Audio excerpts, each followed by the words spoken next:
Hello guys, welcome back again. तो guys UP TGT PGT का notification 2022 out हो गया है। इस वीडियो में मैं स्पेसिफिकली बात करूंगा पीजीटी वैकेंसी के सारी प्रोसीजर को लेके, चाहे वो फीस हो, चाहे वो योग्यता हो, चाहे वो आवेदन की तिथियां हों, सारी चीज़ों को लेके हम बात करेंगे। टीजीटी की मैं अलग से वीडियो बनाऊंगा। तो पीजीटी में यहाँ पे देखिए विज्ञापन संख्या आप यहाँ पे देख सकते हैं, प्रवक्ता की वैकेंसी है और इसमें भाग 1 पंजीकरण प्रारंभ की तिथि दी गई है आपके 9 जून 2022 से। शुल्क भी आप 9 जून से ही जमा करवा पाएंगे और एक पंजीकरण यानी रजिस्ट्रेशन की अंतिम तिथि दी गई यहाँ पे 3 जुलाई 2022 और शुल्क जमा करने हेतु अंतिम तिथि यहाँ पे दी गई है 6 जुलाई 2022। ठीक है, पंजीकरण आप प्रारंभ हो रहा है 9 जून से 3 जुलाई तक करवा पाएंगे और शुल्क जमा करने हेतु अंतिम तिथि है आपके 6 जुलाई। और उसके बाद में आपको फॉर्म सबमिट करना भी होगा फीस के बाद में, तो उसकी तारीख दी हुई है 9 जुलाई। तो लास्ट डेट पे फॉर्म भरने से बचें, जितना भी हो सके पहला उसे भरने की ट्राई करें। चलिए अब हम देख लेते हैं क्या क्या प्रोसीजर होंगे यहाँ पे। तो देखिए 3 प्रोसीजर होंगे। सबसे पहले कैंडिडेट रजिस्ट्रेशन होगा और उसके बाद में फ़ीस का पेमेंट होगा। रजिस्ट्रेशन में आपकी सारी चीज़ें पूछ ली जाएंगी, फ़ीस पेमेंट होगा, उसके बाद में फॉर्म सबमिट होगा। ठीक है, तो 3 प्रोसीजर से आपको ओके निकलना पड़ेगा। अब हम देख लेते हैं आवेदन शुल्क। यहाँ पे आप स्क्रीनशॉट ले सकते हो, मैं 1 मिनट के लिए इसे रोक के रखूँगा।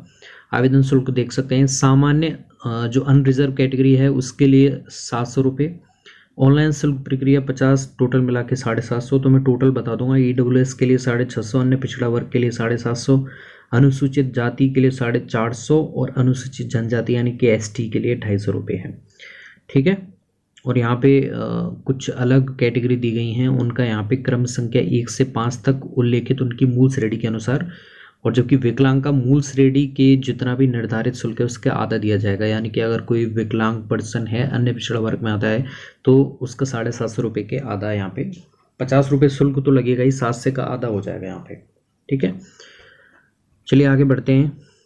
अब देखिए साइज़, यहाँ पे फ़ोटो वगैरह का भी आप देख सकते हैं, JPG फॉर्मेट में रखना है, क्या क्या साइज़ होगी और इसका भी आप एक स्क्रीनशॉट ले सकते हैं। इसके बारे में ज़्यादा डिस्कशन करना ज़रूरी नहीं है, आप फॉर्म भर रहे हैं कई सालों से तो आपको पता होगा।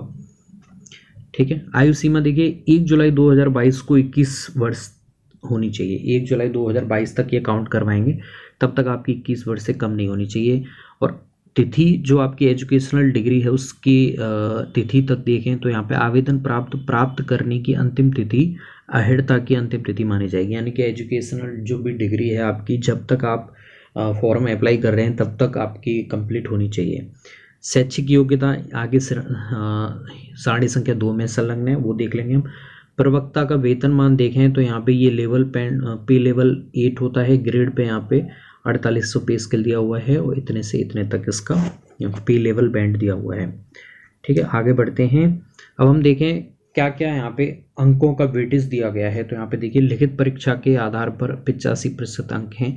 तो टोटल यहाँ पे अगर हम देखें तो 5 से नंबर का है, टोटल 5 से अंक का है, तो 5 से का 85% के हिसाब से यहाँ पे लिखित परीक्षा का होगा। साक्षात्कार इंटरव्यू के आधार पे 10% अंक यहाँ, यानी कि 5 से का 10% हो गया, यानी कि 50 नंबर का आपका इंटरव्यू होगा।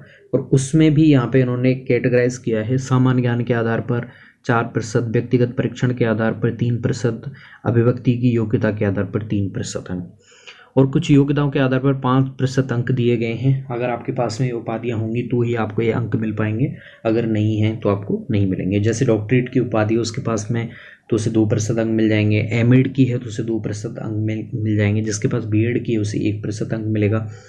और एमएड या बीएड में से आप एक ही ले पाओगे, यानी कि जिस पर्सन ने बीएड और एमएड दोनों कर रखी हैं तो वो एमएड के लिए उसे अंक प्रदान किया जाएगा, उसे बीएड के लिए अलग से कोई अंक प्रदान नहीं किया जाएगा। जैसे खेलकूद प्रतियोगिताओं में कोई खिलाड़ी पर्सन है तो उसके लिए 1% अंक यहाँ पे देना बताया गया है। अब यहाँ पे प्रक्रिया देख लीजिए, लिखित परीक्षा होगी, इंटरव्यू, और उसके बाद में आपके ये अंक जो बाहर हैं अलग से उपाधियों के लिए वो अलग से दिए जाएंगे।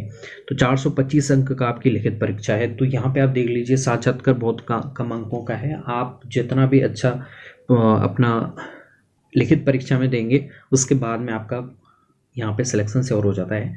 साक्षात्कार में आप 50 में से मिनिमम 20 तो मिनिमम लेके ही आएंगे सही। उसके बाद में उपाधियों के ऊपर डिपेंड है, जो भी आपने की हुई है उसके अकॉर्डिंग आपको वेटेज दे दिया जाएगा। तो यहाँ पे अंक भार आपको समझ में आ गया होगा। अब हम आ जाते हैं लिखित परीक्षा। मैंने बता दिया 425 अंकों की होगी, जिसमें कुल 125 प्रश्न होंगे। प्रत्येक प्रश्न 3.4 अंक का होगा। सभी प्रश्न अनिवार्य होंगे और नेगेटिव मार्किंग नहीं है यहाँ पे, ठीक है। लिखित परीक्षा में प्रश्न पत्र को हल करने की समाप्य अवधि 2 घंटे की होगी, ठीक है। 2 घंटे का पेपर है। मल्टीपल चॉइस क्वेश्चन होंगे, 4 विकल्प दिए जाएंगे, जिसमें से आपको ये तो पता ही होगा, ठीक है। मेरिट लिस्ट यहाँ पे बाद में। अब यहाँ पे बालक वर्ग सारणी संख्या 1 में आप देख लीजिए किस किस कैटेगरी में कौन कौन सी विषय में कितने यहाँ पे पोस्ट हैं। तो यहाँ पे आप स्क्रीनशॉट लेके अपनी सब्जेक्ट का देख सकते हैं। मैं हर किसी का यहाँ पे बताऊंगा नहीं आपको, ठीक है। जीव विज्ञान का देखिए, मेरी सब्जेक्ट जीव विज्ञान है तो इसके 47 सारी चीज़ों को मिला के। एसटी में तो एक भी पोस्ट नहीं है। बालक वर्ग में एसटी में किसी में भी एक पोस्ट नहीं है, उन्हें जनरल में ही आना पड़ेगा, ठीक है। अब हम आते हैं बालिका वर्ग में। यहाँ पे भी आपके एसटी में बहुत कम है, एससी में भी बहुत कम देखने को मिल रही है आपको। तो टोटल यहाँ पे आप देख सकते हैं अपने सब्जेक्ट को लेके, ओके। जीव विज्ञान में मैं बता देता हूँ टोटल 3 यहाँ पे पोस्ट दी हुई हैं। शैक्षिक अहर्ताएँ हैं प्रवक्ता के लिए। अशासकीय माध्यमिक विद्यालयों में अध्यापकों की नियुक्ति हेतु न्यूनतम अहर्ताएँ दी हुई हैं। देखिए जो पीजीटी की नोटिफिकेशन के अकॉर्डिंग जो रिक्वायरमेंट होनी चाहिए वो आपको पीजी होना ज़रूरी है, और जब तक आप अप्लाई कर रहे हैं तब तक आपकी डिग्री होना ज़रूरी है। उसके साथ में जो अहर्ताएँ हैं, जो क्वालिफिकेशंस अलग हैं, वो हों तो आपको अंक मिलेंगे, नहीं हैं तो वो आपको अंक प्रदान नहीं किए जाएंगे। अगर आपके पास में पीजी है और बीएड एमएड कुछ भी नहीं है तो भी आप ये एग्ज़ाम दे सकते हैं, ठीक है। आप इनका स्क्रीनशॉट ले सकते हैं। तो गाइस ये मैंने बता दिया आपको बहुत शॉर्ट में सारी प्रोसीजर, चाहे वो आपकी शुल्क को लेके हो, शैक्षिक अहर्ताओं को लेके हो, पोस्ट वगैरह को लेके हो, इन सभी का आप स्क्रीनशॉट लेके क्लैरिफाई कर सकते हैं। टोटल 52 अंकों का प्रश्न भार भी मैंने बता दिया है यहाँ पे आपको किस किस तरह से अंक भार यहाँ पे दिया हुआ है। शैक्षिक योग्यता, तिथि, आयु सीमा, अभी डेट डिसाइड की नहीं है, और फॉर्मेट आपको क्या रखना है ये आप देख लीजिए। आपकी शुल्क कितना होने वाला है ये भी आप देख सकते हैं, ठीक है।